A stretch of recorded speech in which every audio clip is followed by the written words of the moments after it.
Now, originally this was going to strictly be a top 10 match video and nothing else, but considering all the craziness that happened on Raw this week, I feel like I have to comment on it. So we're going to get a little bit of current events here as well. Also, Evolution is happening this Sunday, and I feel like I need to do a preview of that as well. So you're going to be getting some current events, pay-per-view preview, and you're going to get my top 10 favorite matches in Halloween Havoc history, all in preparation for Halloween. So, yeah, I've got a doozy for you here today. But let's start off with what happened on Raw last night, which I still haven't seen. I still haven't seen the episode, but for the first time in what feels like a dog's age, I actually feel like I missed something from Monday by skipping Monday Night Raw. Instead, I decided to watch Curse of Chucky and Cult of Chucky, which I'd never seen before.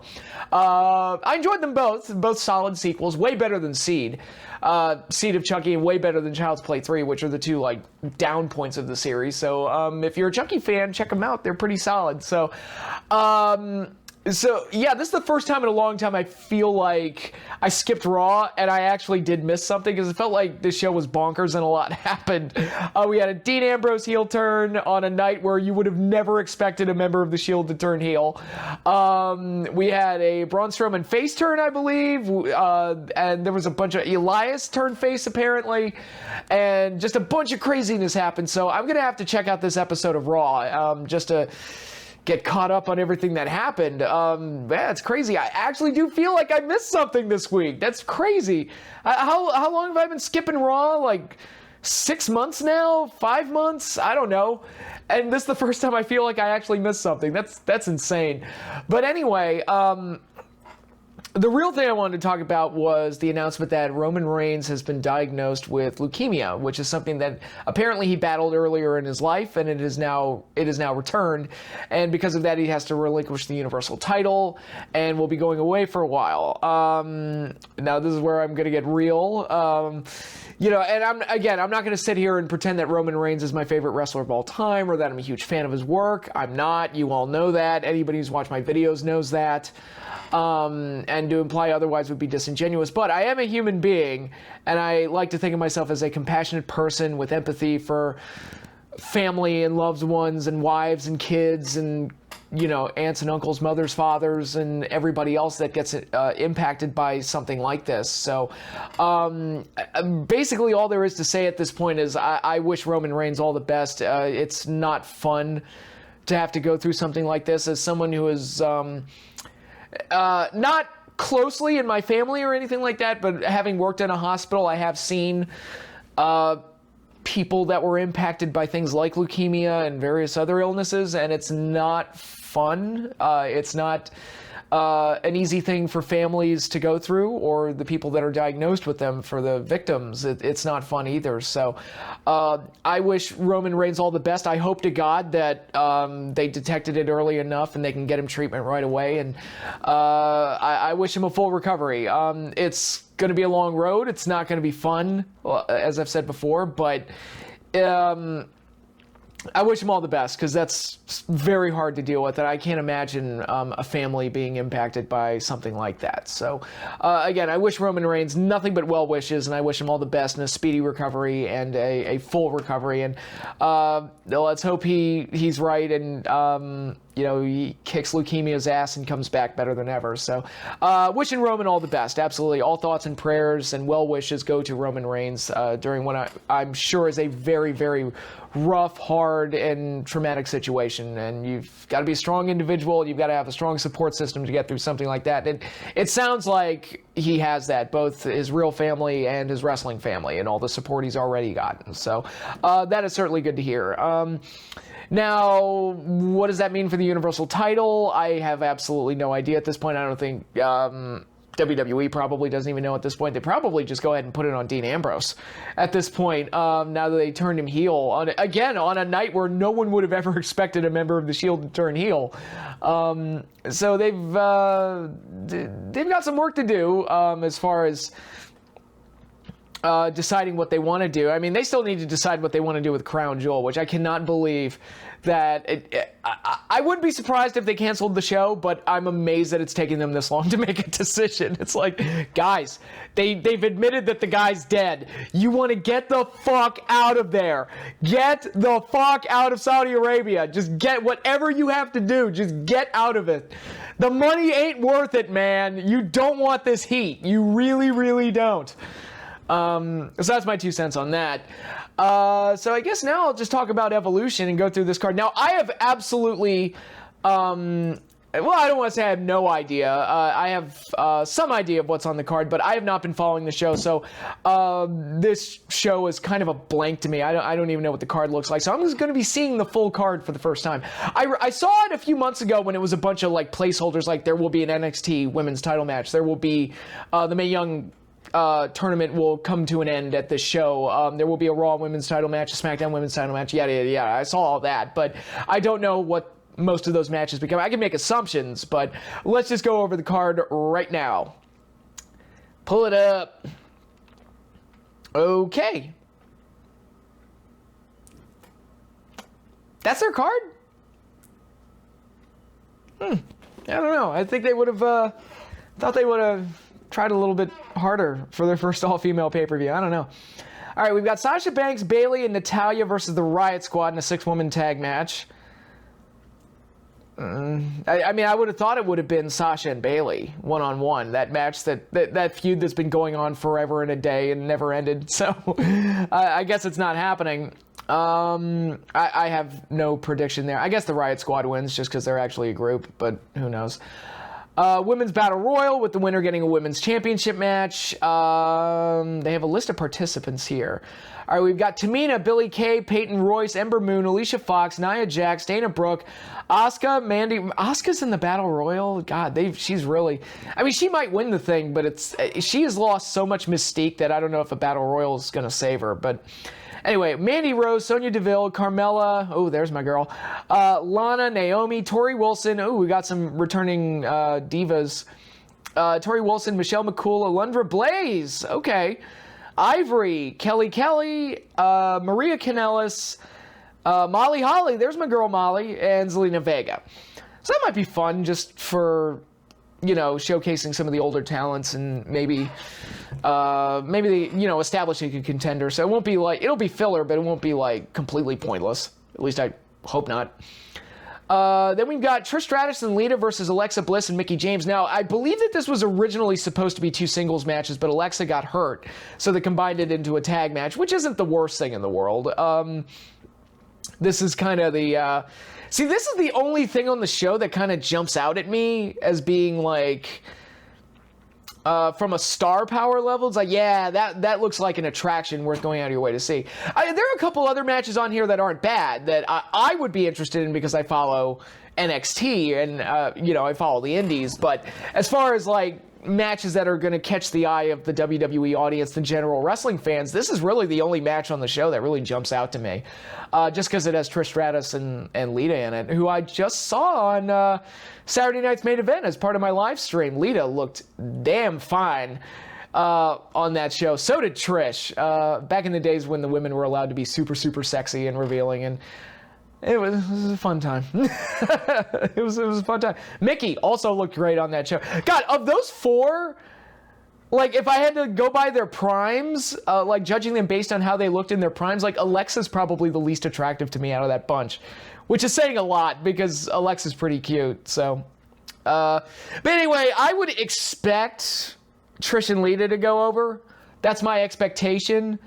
I personally, if it were up to me, I would have Alexa get the win just to give it to the people that are, full-time and are going to be there, but that's not typically how they operate. So, next up we have the finals of the Mae Young Classic Tournament, which I guess I just spoiled the tournament for myself. I'm not going to read what it is for people that are still getting caught up on it and don't want to have it spoiled for you, but based on what I'm seeing, they picked 2 pretty good girls to put in the finals, so the finals should be pretty good. We've got Rhea Ripley versus To Be Determined for the NXT UK Women's Championship. That's nothing to me. We've got Kairi Sane defending the NXT Women's title against Shayna Baszler. That should be fun. They had a pretty good match where Kairi won the title. Their match in the Mae Young Classic Finals was pretty good, so I expect this to be one of the better matches on the show, honestly. Then we've got Becky Lynch defending the SmackDown Women's title against Charlotte Flair in a last woman standing match. I've talked so much about what went wrong with this feud that it's not even worth going into those details again.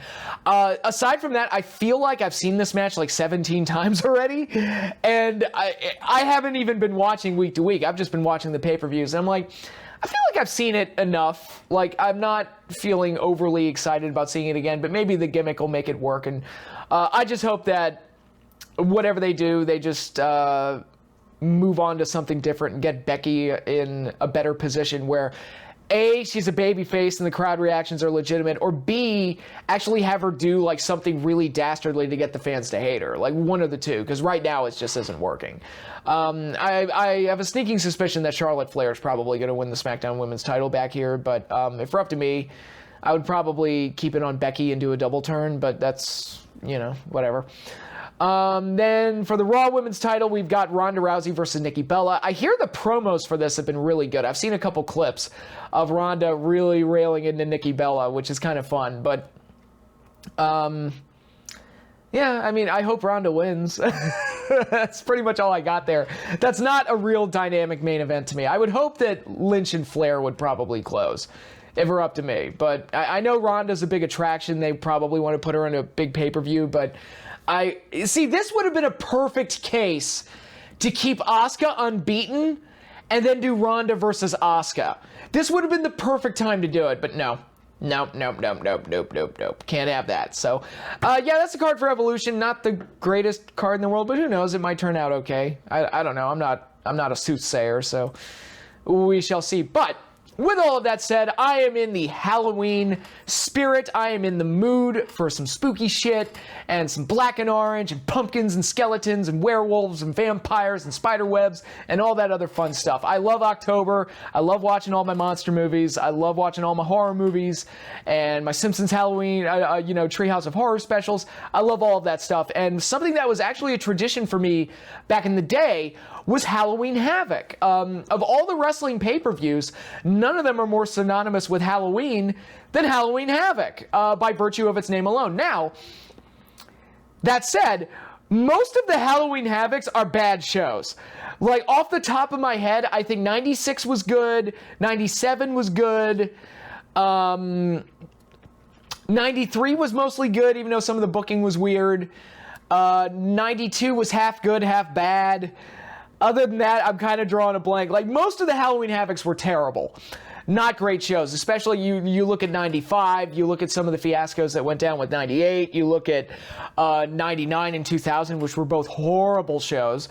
But even with that, like, Halloween Havoc was kind of a tradition for me because it was part of the Halloween season. It was part of celebrating the holiday, a holiday that I quite enjoy because it is about spooky shit and monsters and everything. And Halloween Havoc carved out like a neat little niche for itself by being that. Kind of like a wrestling party during Halloween season. So, great branding, maybe not great execution with most of the shows. And actually, as I've said before, some of these shows were bad. It's also a showcase for some of the worst matches in WCW's history. Warrior versus Hogan in 98. The debut of the Yeti in 95. The Chamber of Horrors match, the spin the wheel, make the deal match between Jake Roberts and Sting, where they have 12 matches to choose from, and they choose a fucking coal miner's glove match, which 7-year-old me was, what the fuck is a coal miner's glove match? And then I saw it, and I'm like, wow, that sucks. To get 7-year-old me to say, wow, that sucks, you're really accomplishing something. So, again, Halloween Havoc, a lot of bad material in the show's history, but there were plenty of good matches too, and I'm here to talk about the matches from Halloween Havoc that I enjoyed the most, and this turned out to be quite a funky list. Having gone back and watched some of this stuff and relived some of these matches, it turns out my favorite matches, some of them are a little weird. And to kick off the weird, number 10 on my list, from 1998, Scott Steiner and the Giant defending the WCW Tag Team titles against Rick Steiner and Buff Bagwell, and Rick Steiner versus Scott Steiner, all from 1998. These were two matches that were back-to-back. And this whole situation, on paper, sounds like typical WCW booking, where Rick Steiner is joining up with a guy that's been acting like an NWO member, has been affiliated with the NWO, but then says he's not. No, I'm not with the NWO anymore. And he's going up against his former partner, his brother, and an unstoppable Giant for the tag titles. And you could just see the heel turn coming a mile away. It's like, yeah, Buff's going to turn on him. We all know. And sure enough, Buff did turn on him in the most obvious heel turn in the history of ever. It's like, okay, so typical WCW shit. Rick Steiner's going to lose, and it's, WCW looks like a joke, and NWO goes over. Rick Steiner didn't lose. Rick Steiner persevered. He was the underdog throughout the match, and he actually came through and got the surprise win, winning the WCW Tag Team titles on his own, and then got to face his brother Scott one-on-one in a match. Now, I think they threw the tag title match on there because maybe they thought that Rick and Scott couldn't have a good match with each other one-on-one, so they dressed it up with a lot of gaga. But just for the sheer fact that Rick Steiner was so over as a face, and that he actually came through and won, and got some measure of revenge against his brother and the NWO and got over on them a little bit, made this match so enjoyable. It made this whole segment so enjoyable that I was marking out all over again. It was like I was a kid again watching it. I was like, God, I really want Rick to pull it off now, and he did. Also, you get to see the Giant do a missile drop kick in this match from the top rope. It looks insane, but check it out. It's great. So, typically, this would have been a disastrous match for WCW, but somehow, some way, they booked it into something that was actually pretty entertaining and pretty satisfying. So that's my number 10 spot. Number 9, also from 1998, Chris Jericho versus Raven for the WCW TV title. Pretty good match, not a classic or anything, but it's just such an odd, unique pairing that you don't think of those two like crossing paths. And yes, they were both in ECW, they were both in WCW, they were both in WWE all at the same time. And I'm sure they wrestled each other other times, but it's one of those things. It's like, yeah, that is a weird pairing. And even though they were around each other at the same time and on a lot of the same rosters, you just don't think of pairing those two together. Then you see it and you're like, this is pretty good. Especially here, you wouldn't think this would work because they were both heels at this point, but they managed to put together a pretty entertaining match that highlighted the strengths of both men. And again, not a classic, not something I would say is a match of the year, 4-star worthy, but as an opening match to this pay-per-view, I thought it was fairly entertaining, and it's just unique to see these two go up against each other, so I enjoyed it. Number 8, another opening match, this time from 1996. Rey Mysterio Jr. defending the WCW Cruiserweight title against Dean Malenko, a rematch from some of their earlier matches in 96. I think this one might be my favorite match that they had together. I remember commenting on their Great American Bash match and thinking, yeah, it's got some pretty moves in it, but it's very dull and doesn't have a lot of drama to it. It just feels like two guys doing moves. This one felt a little bit more like a cohesive story, where Dean Malenko was working the mat wrestling and keeping Rey grounded. Then at the end, Rey really found his opening, cut loose, and did all the fancy high-flying stuff that helped him gain an advantage and almost retain the title. Ultimately, Malenko would win. Overall, good opening match, good solid cruiserweight action, really good bout. That's really all there is to say about it. You look at two guys like Rey Mysterio and Dean Malenko, they should be able to have really good matches with each other. And like I said, I think this one might be my favorite one that they had. So thumbs up, really good stuff. And if you're a fan of the Cruiserweight division, I think this is one you want to check out. Number 7, for the WCW Unified Tag Team titles from 1992. Dustin Rhodes and Barry Windham defending against Steve Austin and Dr. Death Steve Williams. Team Steve, we'll call them.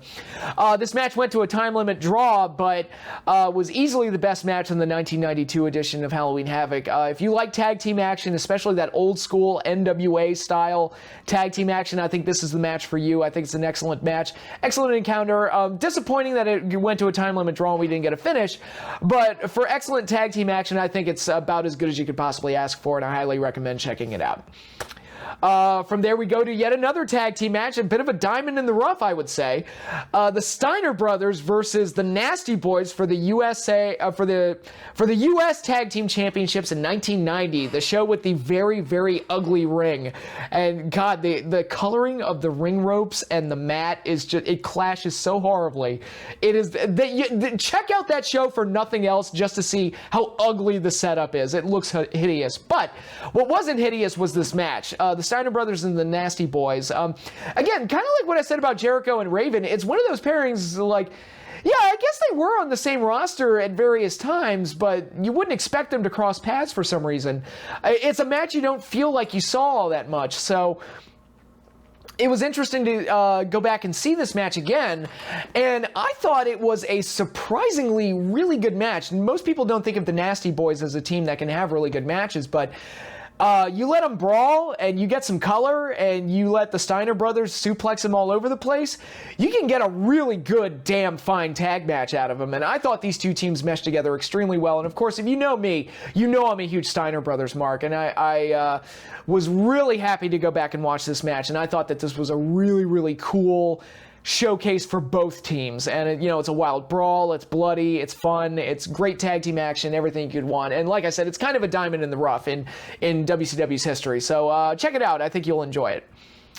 Number 5, from 1989, we had Lex Luger defending the U.S. title against Brian Pillman. They had some great matches on the Clash of Champions, which I reviewed as part of my live stream, and this was a big pay-per-view encounter between them, and I thought was a damn fine match. These two typically had damn fine matches with each other, and it's that whole clash of style. You get the power guy in Lex Luger, and you get the high flyer in Brian Pillman. Put them together, makes magic. Opposites attract in the world of wrestling, and this was certainly the case here.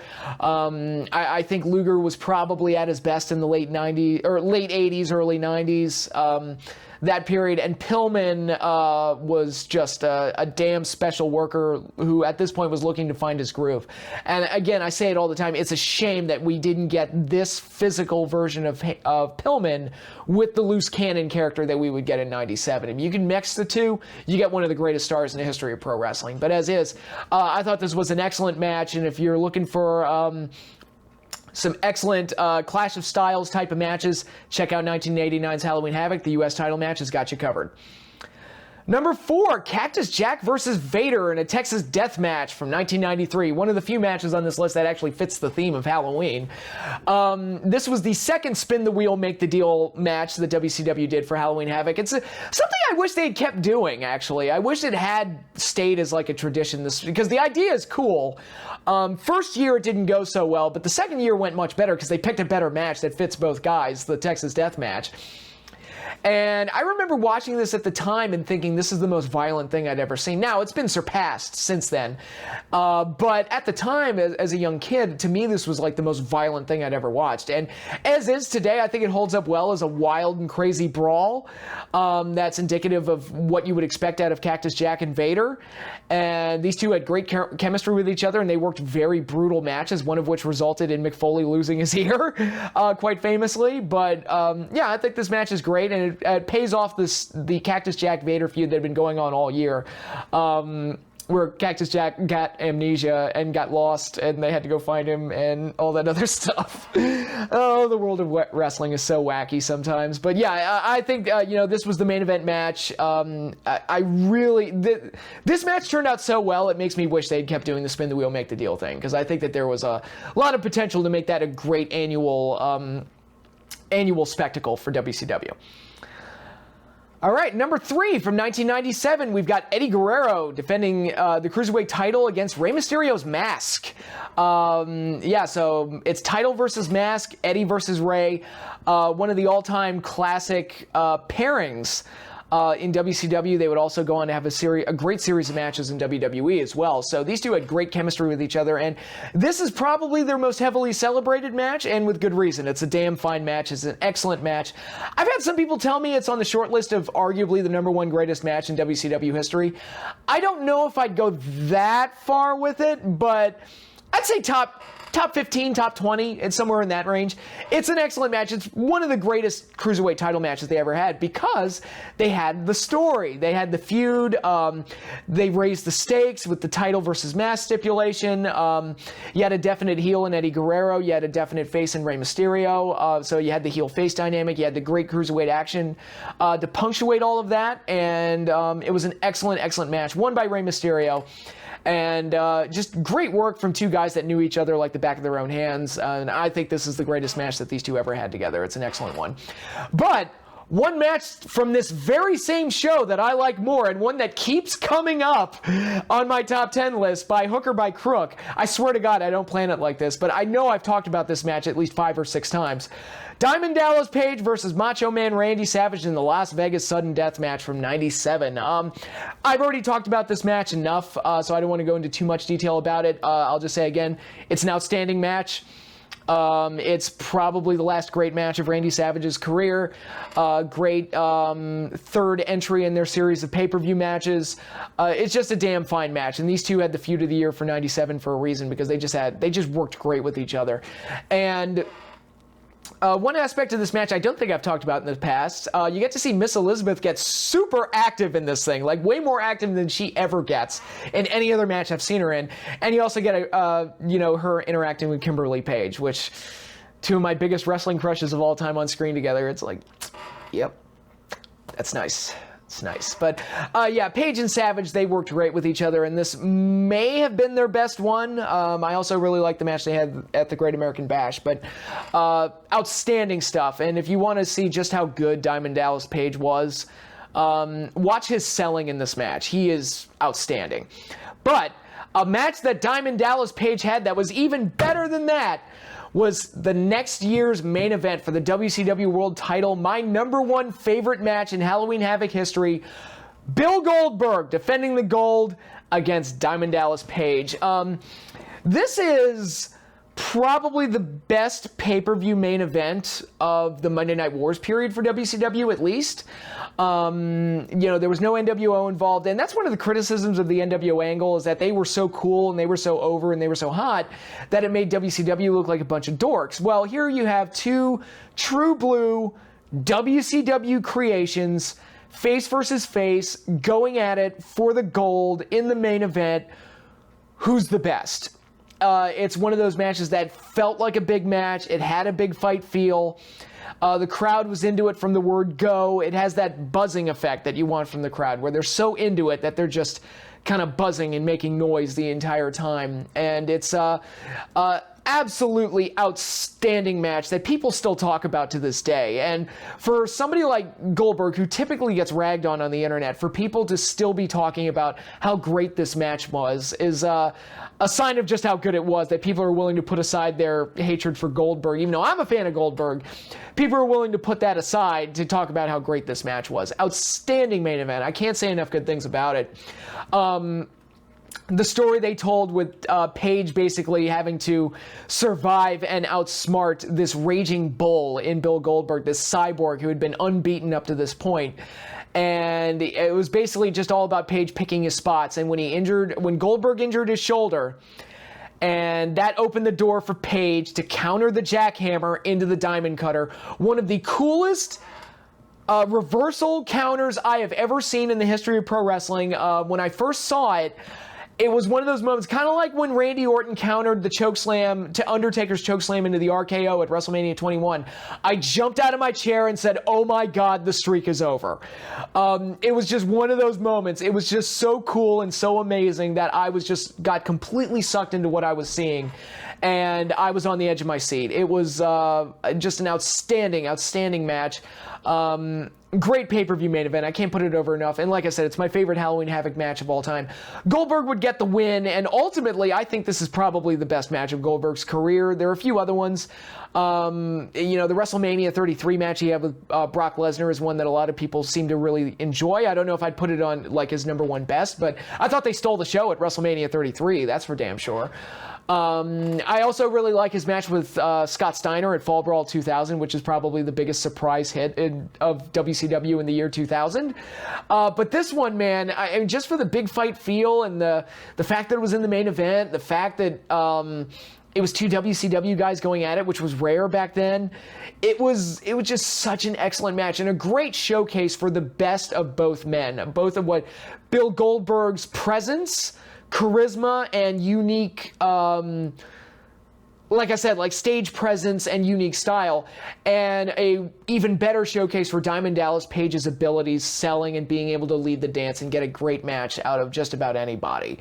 And Page is I make it no secret, Page is somebody I'm a huge mark for, and he's one of my favorites from that Monday Night Wars era. And he doesn't always get the praise I think he should get, but I'm more than happy to give it to him, and he has my 2 favorite matches in Halloween Havoc to show for it, so that's got to count for something. So those are my top 10 favorite matches in Halloween Havoc history. Thank you all for watching. So that's all I have for you in this video. Be sure once again to follow me on Twitter. The link is in the description. Be sure to like and subscribe and comment and do all that fun stuff. Hit the little bell in the corner so you get notified when I post my new videos. And be sure to vote for what matches you want me to watch for my WrestleMania live streams. The link to the Google Doc is down below in the description as well. So you have until February 1st, 2019. So you've got plenty of time to vote, but just go ahead and get those votes in. So that is all I have for you now. You all enjoy the rest of your week. I've got a few more videos lined up for you guys, so I'm not done this week by a long shot, but wanted to get this one out there for sure. But hopefully you all enjoyed this, and I'll see you all later this week. So peace out, everybody.